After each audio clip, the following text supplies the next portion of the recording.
अस्सलामुअलैकुम आल फैक्ट वाला के सभी नाजरीन। आज हम बात कर रहे हैं भारत देश का ऐतिहासिक शहर अजमेर शरीफ, लेकिन इसको अजमेर कम अजमेर शरीफ के नाम से ज़्यादा बोला जाता है क्योंकि ये वो ही जगह है जहाँ पर भारत के सबसे बड़े सूफी बुजुर्ग ख्वाजा गरीब नवाज चिश्ती रहमतुल्लाह अन्हो की दरगाह मौजूद है। दरगाह का इतिहास 800 से 1000 साल पुराना है।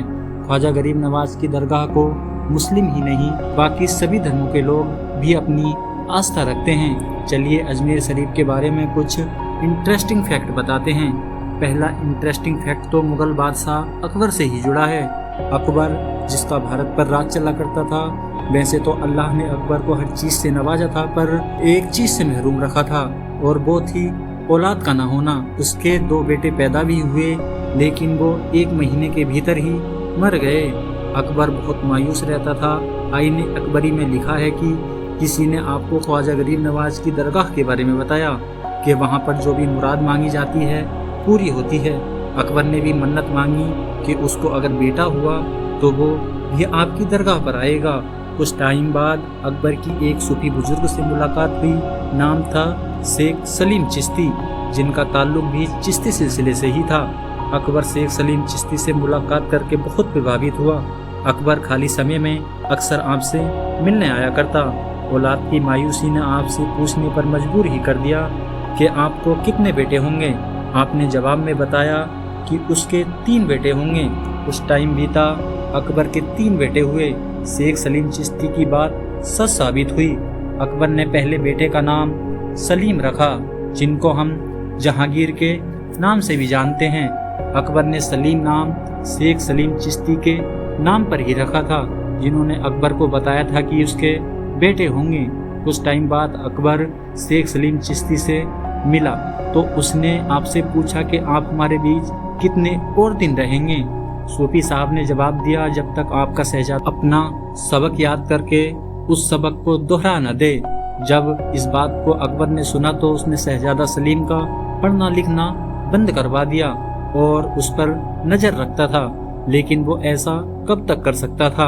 एक दिन ऐसा ही आ गया जब शहजादा सलीम ने कुछ सुना और उसको दोहरा दिया। सूफी संतों की बात जवान से निकली ही तो पत्थर की लकीर होती है। अगले ही दिन सूफी शेख सलीम चिश्ती रहमतुल्लाह अन्हु की तबीयत खराब होना शुरू हो गई और कुछ दिन बाद इस दुनिया से रुखसत हो गए। आपकी रुखसती के बाद अकबर ने जहाँ से चिश्ती सिलसिले की शुरुआत हुई, यानी कि अजमेर शरीफ, वहाँ जाना शुरू कर दिया। ख्वाजा गरीब नवाज के माँ बाप बहुत कम उम्र में ही रुखसत हो गए थे। दोनों के गुजर जाने के बाद सूफीज़म से बहुत प्रभावित हुए। आपने बाद में बुखारा शहर का सफ़र शुरू किया, जो उस समय दुनिया में ट्रेड सेंटर माना जाता था। हम आज के टाइम में देखेंगे तो बुखारा उज्बेकिस्तान में मौजूद है। जब आप बुखारा पहुँचे तो आपकी मुलाकात चिश्ती सिलसिले के सूफी बुजुर्ग हजरत उस्मान हारूनी रहमतुल्लाह अन्हु से हुई। जैसे जैसे टाइम बीता, आगे चलकर ख्वाजा गरीब नवाज के सबसे बड़े उस्ताद और सबसे बड़े टीचर साबित हुए। आप दोनों ने मिलकर मक्के और मदीने का सफ़र शुरू किया। एक दिन सफ़र में ही ख्वाजा मोइनुद्दीन चिश्ती रहमतुल्लाह अन्हु को ख्वाब आया, जिसमें कि आपको पैगम्बर हजरत सल्लल्लाहु अलैहि वसल्लम का दीदार नसीब हुआ। ख्वाब में आपको हुक्म हुआ अपने हिंदुस्तान के दिल्ली आने का।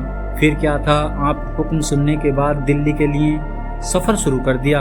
12वीं सदी के अंत में आप दिल्ली पहुँचे। बाद में आप अजमेर पहुँचे। अजमेर में ही आपको नाम मिला गरीब नवाज, जो कि आप सबसे मशहूर उपाधि हुई। इतिहास की किताबों में मिलता है कि जो भी आपसे मुलाकात करता आपका ही हो जाया करता। आप सभी की मदद करते।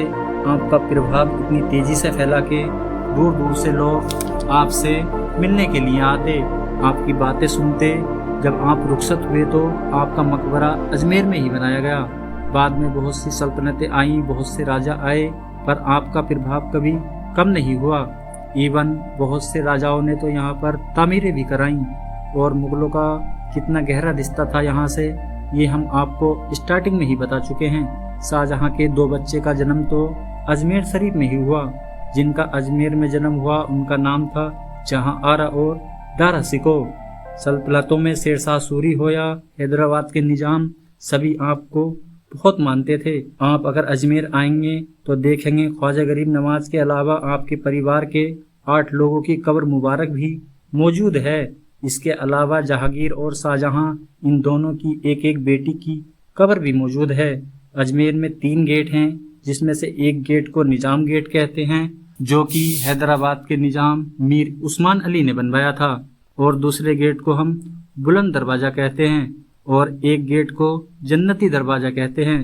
तो चलिए दोस्तों, हम अपनी वीडियो को यहीं ख़त्म करते हैं। आपको जानकारी अच्छी लगी हो तो वीडियो को लाइक, शेयर और सब्सक्राइब जरूर करके जाना। अस्सलाम वालेकुम व रहमतुल्लाहि व बरकातहू।